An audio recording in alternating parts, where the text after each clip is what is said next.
It's with the Obi thing, like I said, that's one thing. Talk about the Obi camp currently, what they're embroiled in or not embroiled in. I think a lot of people want to vote for him. I think, maybe reality is setting in on a lot of people who feel they want to try something new, because it does remind me of the more recent, not too long distant American elections in 2016, when, to cut the long story short, the Democrats decided to help Hillary Clinton secure the nomination, putting it kindly. Rig the nomination, probably be a better term. Expecting that they would hurl insults to whoever comes out of the Republican base at that time, which ended up being Donald Trump, and they expected they would just steamroll the guy, and everybody looked at it, and well, even though Hillary won most votes, we have to say, but in reality, the heart and soul of the country, more people would probably have voted for Trump if, to be honest, I think so. A lot of people became converts, I think, but it was just a question of, that speech. What do you have to lose, man?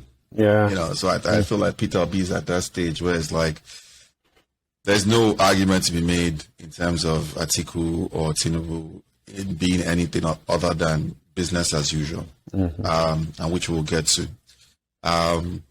So those things are interesting. I think Edwin Clark's conversations are interesting. I think, maybe a couple of weeks ago, I think I was saying that to you, like, probably a little bit too harsh on Soludo.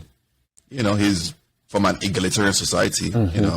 He's free to support whoever he wants. Doesn't change the conclusion, man. It's political suicide. But he's free to support whoever he wants, 100%. I just feel like it's a very illogical position. Because it came back to me this period because I read statements by Prince Arthur Eze, who is one of those very rich Igbo businessmen, who's talking about Obi won't win and all that, and it just to me spoke of people looking after their own interest. Arthur Eze, given the Nigerian context, clearly didn't become rich by everything but being close to people in power. Patronage. Exactly. So patronage. I tend to use the Toye Falala and Matthew Heaton's History of Nigeria's. They like to use the word rent-seeking. Rent. I like to use that word. That's right. Rent-seeking. So it's a shift in business. That's something I've been trying to articulate for weeks. It's a shift in business, for serious shift. Like some people, if Obi wins, are going to become poor overnight. Almost certainly. They have no way. It will be a different order. It might be good, it might be bad. That's not the point. The point is that they would have no access to that order, top to bottom, and they know it. So they are fighting for their, you could say, social status, because in as much as a lot of people present themselves as businessmen or politicians, and I was going to get to Soludo. Soludo says, he doesn't know about this politics thing.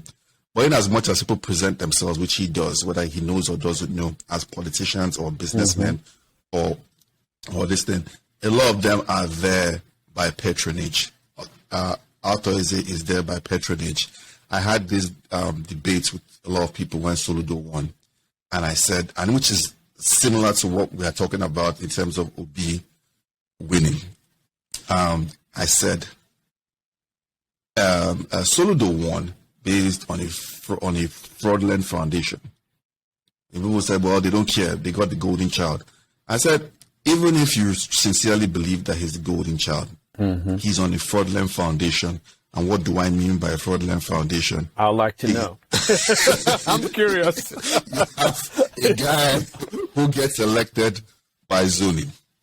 I think when people rely on zoning or want to break up zoning, whichever way, as far as you are reacting to zoning in whichever way, that to me is fraudulent in itself. If people are like, well, that's what they want, that some people won't have gotten into office and all that. And I'm like, I don't know who would have gotten into office that was that good. And I feel like even if you could point out one for me, I could point out 10 in response to other people who, if minus zoning, they would have not just gotten into office, but done a better job. Soludo waited and believes in this zoning, and you could read from his letter, as let's take, because it was just, at that point, reading the letter was just like, why are you doing this? But, take a step back, let's take a step back, and you read the letter. Essentially, what he's talking about is zoning, which is what produced him, in spite of what, quote unquote, what some people would call him the golden child, which, if we are being honest, after a year of his administration, is anything but a golden child. So you have people like that looking out for their future, but in Igbo land, in Lagos, in the north, in all kinds of places, and they're selling to people as well. This is what it is. So those are some of the headwinds in summary that an LB campaign is definitely dealing with at this moment in time.